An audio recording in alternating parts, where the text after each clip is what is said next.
María José, vos planteaste en tu testimonio que el golpe de Estado no hubiera sido posible sin la matriz del Poder Judicial que existía y que no era posible que no se supiera lo que estaba pasando, que era un secreto a voces. ¿Podés hacernos algún comentario sobre eso? Sí, yo lo que dije en el juicio en particular, que una característica del Poder Judicial en general, más allá de gobiernos dictatoriales o democráticos, que es un lugar donde circula mucha información. Siempre circula información. Circula información entre cada juez, quién es cada funcionario, de dónde vienen, amigos quiénes son los padrinos. Los padrinos en tribunales funcionan a la hora del día. Obviamente este conocimiento circula en populares similares, y este conocimiento en situaciones de terrorismo de Estado se hace mucho más grave, digamos. O sea, esta forma de funcionar termina como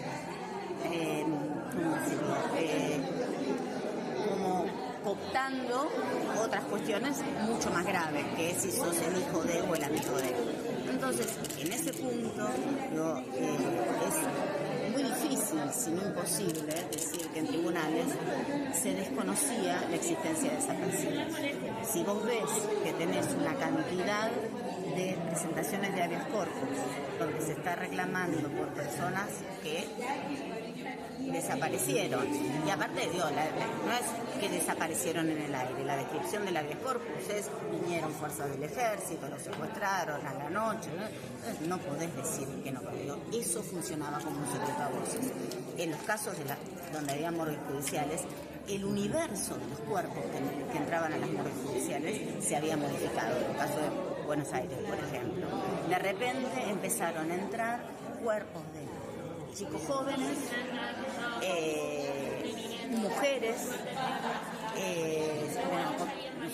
jóvenes, mujeres, con muchos de ellos muertos en enfrentamientos, ¿no? O sea, todo un universo que empieza a modificarse y que hacía muy difícil decir que no se conocía lo que estaba pasando. Por eso esta idea de una matriz judicial que no solo conocía lo que sucedía, sino que a partir de sus propias acciones, y en hacer como si el Estado de Derecho siguiese funcionando, hacer como si la división de poderes seguía existiendo, terminaban generando esa legitimidad que la dictadura también necesitaba, ¿no? Como todo ejercicio de poder, no alcanza solamente con el acto represivo y descarnado, ¿no? El poder es productivo también, diría Foucault, y entonces necesita de formación de consenso y de legitimidad. Entonces, bueno, si tenés un poder judicial que sigue funcionando, bueno, entonces no está todo tan mal, ¿no? ¿Cómo podía eso operar para el común de la gente? Y ahí va la segunda, que tiene que ver con las víctimas, los familiares de las víctimas. ¿Qué respuesta se le daba por parte del Poder Judicial que tenían que atender esas causas o esos pedidos de ayuda, ¿no?, en ese momento? Bueno, en principio, era como el primer acto de un familiar de desaparecidos, de presos, era presentar habeas corpus, ¿no? Esta era la recomendación, lo que se hacía, porque también presentarse en una comisaría generaba mucho miedo, y en eso sí también es distinto. O sea, el Poder Judicial puede generar distancia, ¿no? Pero no era lo mismo que presentarse en una comisaría o en un cuartel del ejército, ¿no? Bueno, entonces la presentación de habeas corpus era también un problema, porque si bien, digamos, en términos legales cualquier hijo de vecino puede presentar solo un habeas corpus, no necesita del asesoramiento letrado, el asesoramiento de un abogado, por las características que tiene el Poder Judicial. En general eso no se sabe, y aparte es un espacio que lo que genera es distancia, extrañamiento, donde hay claramente los de adentro y los de afuera, todo esto que hoy, al día de hoy, discutimos acerca de el acceso a la justicia. ¿Qué es el acceso a la justicia?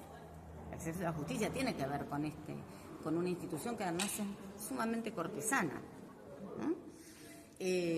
Plagada de reglas cortesanas. Bueno, en ese lugar conseguir abogados en los comienzos, digamos, era muy difícil, porque la gente tenía miedo. Y era legítimo tener miedo también, ¿no? O sea, tenían miedo de convertirse ellos mismos en desaparecidos. Yo conté en mi testimonio también que una entrevistada me contaba que en Buenos Aires se veían las colas de los fiscales llevando las listas de habeas corpus con los abogados que presentaban habeas corpus y las familias que presentaban habeas corpus. Entonces, tampoco es que era un terror imaginario, era un terror bastante real. Bueno, frente a la presentación de habeas corpus, ¿qué es lo que sucedía? Les recibían los habeas corpus, pero se les preguntaba a las fuerzas, el trámite del habeas corpus lo que requiere es que se le pregunte a las distintas fuerzas de seguridad, Fuerzas Armadas, si esa persona está detenida y por qué está detenida, en dónde está detenida y por qué está detenida. Las respuestas eran negativas.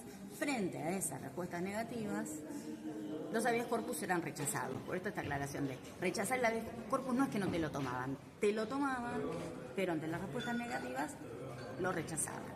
Y había tres formas de proceder frente a esto.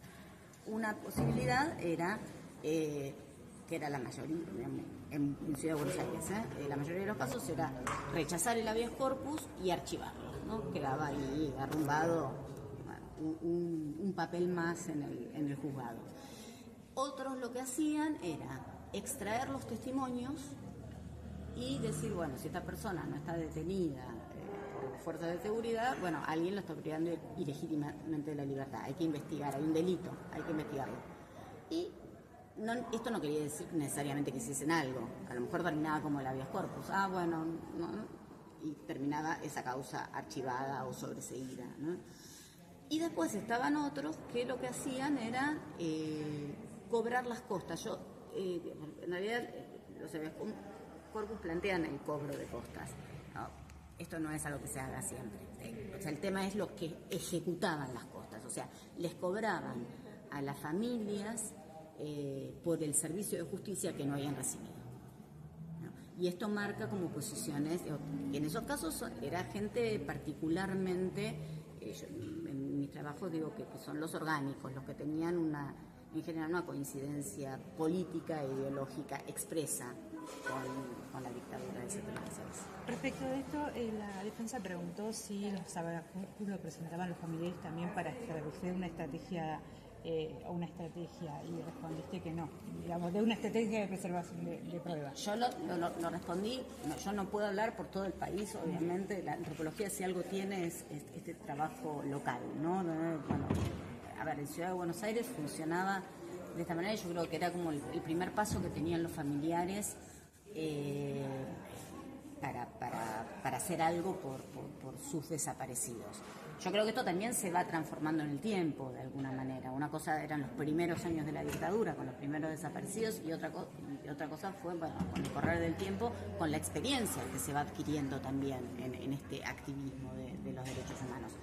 Entonces creo que era la primera salida, el primer acto que podían hacer en este proceso de búsqueda de sus familiares. Pero hubo casos particulares, como el caso de Emilio Miñones, donde él, aparte de hacerlo como un padre desesperado que estaba buscando a su hija, lo pensaba a largo plazo, no como una forma de producir prueba.